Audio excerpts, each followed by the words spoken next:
Hi hello. இன்றைக்கி என் பையனோட birthday, அதனால் கோயிலுக்கு போயிட்டு வரலாம் அப்படின்னு கோயிலுக்கு போயிருந்தோம்.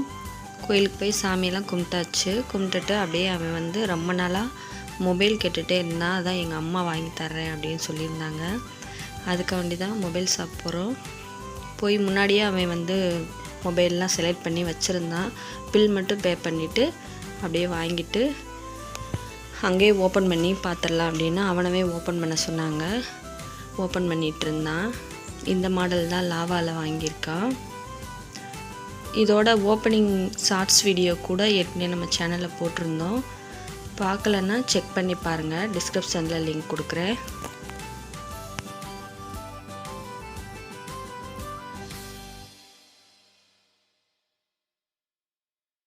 அப்படியே வீட்டுக்கு வர்ற வெளில சிக்கன் வாங்கிட்டு வந்தோம்.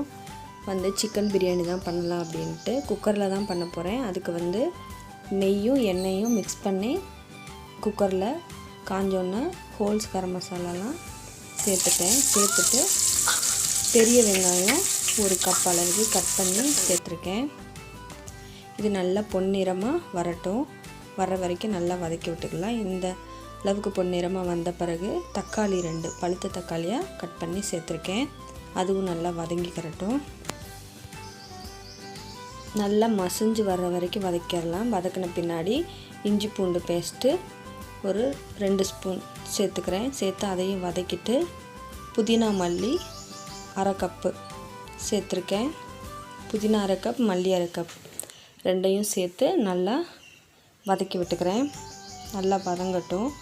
ஓரளவுக்கு வதங்கின பின்னாடி மசாலாலாம் சேர்த்துக்கலாம். வத்தல் பொடி ஒரு 2 ஸ்பூன் சேர்த்துருக்கேன். கரம் மசாலா 1/2 ஸ்பூன், மல்லிப்பொடி 2 ஸ்பூன், ஜீரகத்தூள் 1 ஸ்பூன் சேர்த்துட்டு இதெல்லாம் சேர்த்து நல்லா மசாலாலாம் வதக்கி விட்டுக்கரலாம். எண்ணெயிலே நல்லா வதங்கி வரட்டும். மசாலாலாம் நல்லா வதங்கின பிறகு சிக்கனை சேர்த்துக்கலாம். நான் வந்து 1/2 கிலோ சிக்கன் எடுத்திருக்கேன். அதுக்கேற்ற மாதிரி தான் மசாலாலாம் போட்டிருக்கேன். நீங்கள் 1 கிலோவுக்கு ஏற்ற மாதிரி இதிலிருந்து அளவெல்லாம் கொஞ்சம் கூடுதலாகிக்கிட்டால் டேஸ்ட்டு நல்லா வரும். இந்த மாதிரி மசாலாலாம் நல்லா சிக்கனில் ஏறுற அளவுக்கு கிண்டி விட்டுக்கலாம். அதுக்கடுத்து தேவையான அளவு உப்பு சேர்த்துட்டு 1/2 லெமனை வந்து அதோட பிழிஞ்சு விட்டேன். அப்புறம் தயிர் வந்து ஒரு ஸ்பூன் அளவுக்கு சேர்த்துருக்கேன். சேர்த்து அதையும் கிண்டி விட்டுட்டு அடுத்து வந்து தேவையான அளவு தண்ணி ஊற்றி கொஞ்சம் மட்டும் கொதிக்க வச்சுக்கரலாம். இப்போ வந்து நான் அரிசியை வந்து சேர்த்துக்கிறேன். நான் 1/2 கப் அளவுக்கு அரிசி முன்னாடியே கழுவி ஊற வச்சுருந்தேன். அதை தான் இப்போ சேர்த்துட்டு நம்ம குக்கர் மூடி போடுறதுக்கு முன்னாடி 1 ஸ்பூன் நெய் மட்டும் விட்டுட்டு இப்போ குக்கர் மூடி போட்டாச்சு. 1 விசில் விட்டு இறக்கிக்கரலாம்.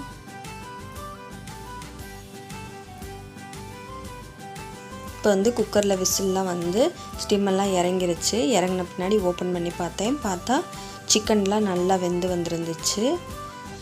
சாப்பாடும் நல்லா பொலன்னு இருந்துச்சு. இந்த மாதிரி உதிரியாக இருந்துச்சு. கரெக்டாக இருந்துச்சு நான் வச்சுருந்த அளவு தண்ணி. அப்புறம் வந்து சாப்பிட ஆரம்பிச்சிட்டோம். சிக்கன் கிரேவி வச்சுருந்தேன். சிக்கன் கிரேவியும் சிக்கன் பிரியாணியும் சாப்பிட்டோம். மதியத்துக்கு சாப்பிட்டு முடிச்சுட்டு அப்புறம் அன்னைக்கு தான் பர்த்டேன்றதுனால அவனுக்கு கிஃப்ட்டு ஆர்டர் பண்ணியிருந்தேன். அவங்க கிஃப்ட் ஷாப்பில் போய் வாங்கிட்டு வரலாம் அப்படின்னு போயிருந்தோம்.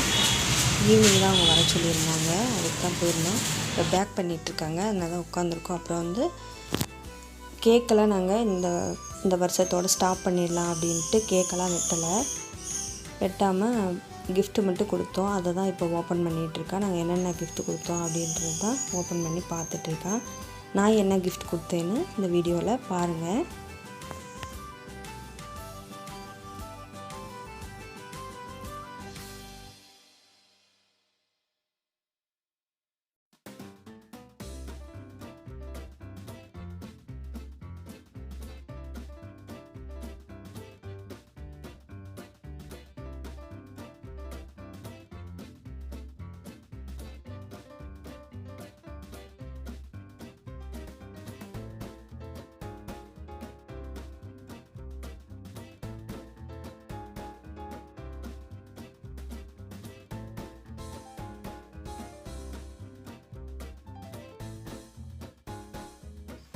வீட்டில் வந்து அவனோட ஃபோட்டோ ஃப்ரேம் பெருசாக இல்லை அப்படின்றதுனால ஃப்ரேம் போடணும்னு சொல்லிட்டு இருந்தான். சரி அதை கிஃப்டாகவே பண்ணிடலாம் அப்படின்னு தான் இந்த கிஃப்டாக பண்ணேன்.